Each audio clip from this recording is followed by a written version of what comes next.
میں نجد کی طرف نبی کریم صلی اللہ علیہ وسلم کے ساتھ غزوہ ذات الرقاع میں شریک تھا۔ دشمن سے مقابلے کے وقت ہم نے صفیں باندھی۔ اس کے بعد رسول اللہ صلی اللہ علیہ وسلم نے ہمیں خوف کی نماز پڑھائی، تو ہم میں سے ایک جماعت آپ صلی اللہ علیہ وسلم کے ساتھ نماز پڑھنے میں شریک ہو گئی اور دوسرا گروہ دشمن کے مقابلے میں کھڑا رہا۔ پھر رسول کریم صلی اللہ علیہ وسلم نے اپنی اقتداء میں نماز پڑھنے والوں کے ساتھ ایک رکوع اور 2 سجدے کیے۔ پھر یہ لوگ لوٹ کر اس جماعت کی جگہ آ گئے جس نے ابھی نماز نہیں پڑھی تھی۔ اب دوسری جماعت آئی، ان کے ساتھ بھی آپ نے ایک رکوع اور 2 سجدے کیے۔ پھر آپ صلی اللہ علیہ وسلم نے سلام پھیر دیا۔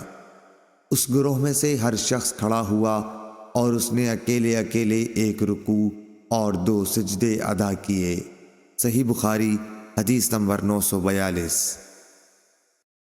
یحییٰ نے بیان کیا، انہوں نے کہا کہ ہم سے ابن جریح نے بیان کیا، ان سے موسیٰ بن عقبہ نے، ان سے نافع نے، ان سے عبداللہ بن عمر رضی اللہ عنہ نے مجاہد کے قول کی طرح بیان کیا کہ جب جنگ میں لوگ ایک دوسرے سے گٹ جائیں تو کھڑے کھڑے نماز پڑھ لیں۔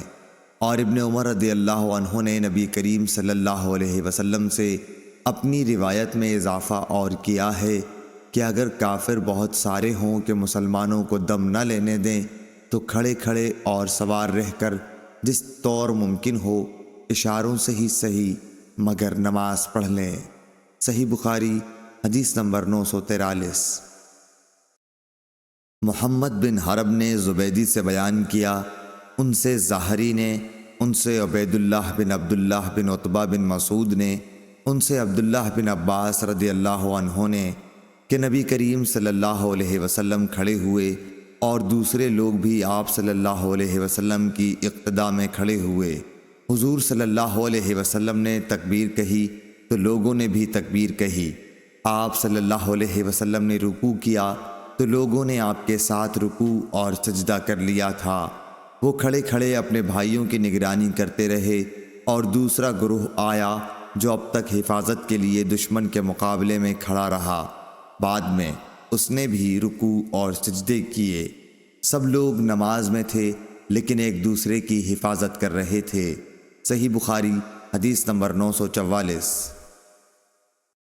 وکیع نے علی بن مبارک سے بیان کیا، ان سے یحییٰ بن ابی کثیر نے، ان سے ابو سلمہ نے، ان سے جابر بن عبداللہ انصاری رضی اللہ عنہ نے کہ حضرت عمر رضی اللہ تعالی عنہ غزوہ خندق کے دن کفار کو برا بھلا کہتے ہوئے آئے اور عرض کرنے لگے کہ یا رسول اللہ صلی اللہ علیہ وسلم، سورج ڈوبنے ہی کو ہے اور میں نے تو اب تک عصر کی نماز نہیں پڑھی۔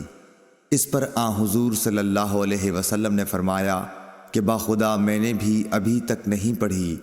انہوں نے بیان کیا، پھر آپ بطحان کی طرف گئے جو مدینہ میں ایک میدان تھا۔ وضو کر کے آپ نے وہاں سورج غروب ہونے کے بعد عصر کی نماز پڑھی، پھر اس کے بعد نماز مغرب پڑھی۔ صحیح بخاری حدیث نمبر 945۔ عبدالعزیز بن صہیب اور ثابت بنانی نے بیان کیا، ان سے حضرت انس بن مالک رضی اللہ عنہ نے بیان کیا کہ رسول اللہ صلی اللہ علیہ وسلم نے صبح کی نماز اندھیرے ہی میں پڑھا دی، پھر سوار ہوئے، پھر آپ خیبر پہنچ گئے اور وہاں کے یہودیوں کو آپ کے آنے کی اطلاع ہو گئی اور فرمایا اللہ اکبر، خیبر پر بربادی آ گئی۔